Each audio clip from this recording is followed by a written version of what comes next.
At this point in the workshop, participants used the tools learnt during the workshop to address a stated problem and develop recommendations. The recommendations were tailored to the particular circumstances and requirements of a chosen country within the CARIFORUM region.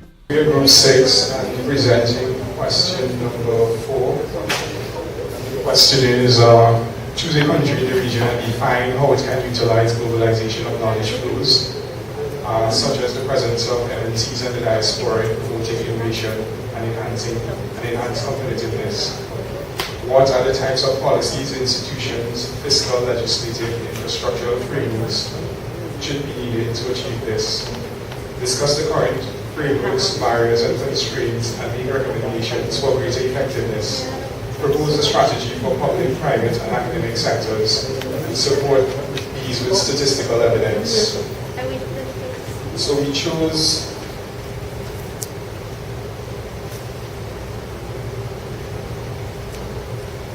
Jamaica, and the goal is to, devise strategies for promoting innovation and competitiveness through the presence of MNCs and the diaspora networks in the context of Jamaica.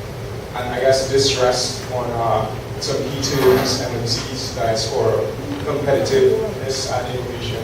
So we have some recommendations for government, private sector, diaspora, and academia. Let me just run through a quick list. We have this use of research. We think it needs to start at the research position because you possibly need to foster and map the diaspora and MNCs that are currently existing in Jamaica and the diaspora in the diverse countries. Public and private sector should map the diaspora. Government needs to multiply provisions and initiatives targeting the diaspora and MNCs. Stakeholders need to articulate a vision and promote buy-in regarding innovation and competitiveness.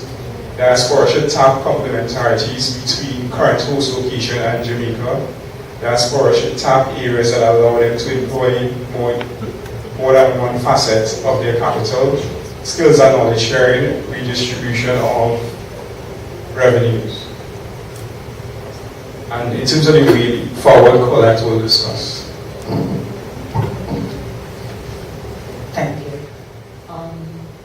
Well, recognizing the weaknesses that have been discussed since the beginning of the forum, we thought that we had to come up with an innovative way to overcome the institutional structures of engaging the individuals and SMEs in the different countries.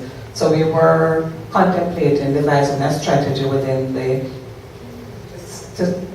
framework of CCfC and Complete Caribbean that would get the individuals and businesses moving across the region for to foster openness, sharing of skills, innovation, transfer of technology.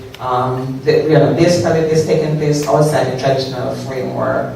The overall objective of this process would be to foster people-to-people engagement, to facilitate the whole knowledge sharing process. Mainly through seminars, training seminars, type of engagement like this where people in different sectors would be communicating with each other. And say, for example, Jamaica has a vibrant music industry.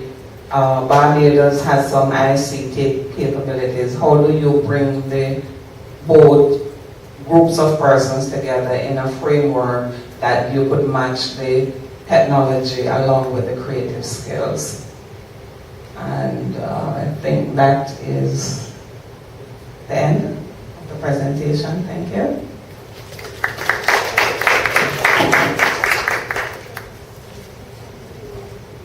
Thank you.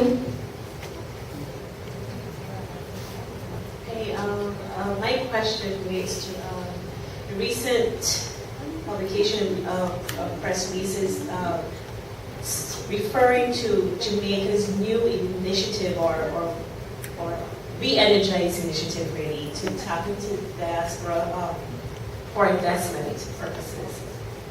And I'm wondering, do you know or can you speak to the extent to which that initiative includes a focused agenda on innovation development? No, I can't speak to that specifically, but for the same conference that you're talking about,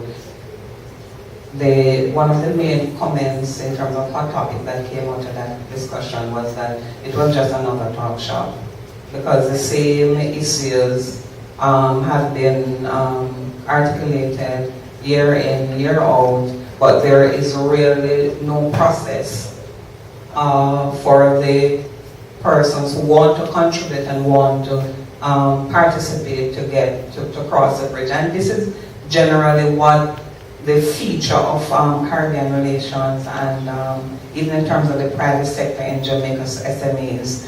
There seems to be an inherent assumption that the citizens within the different countries have some capacity to jump onto the opportunities that are created. When an institution is set up or a program is set up, there is no bridge to carry the persons or the businesses from one space across that bridge to where the resources are. So there is really no feed-through mechanism, and hence why after having, this would have been the 5th Diaspora Conference, there's still no financial mechanism that has been put in place to engage the diaspora. There isn't a resettlement or a policy to encourage or incentivize these persons to invest in the local economy, these sort of issues.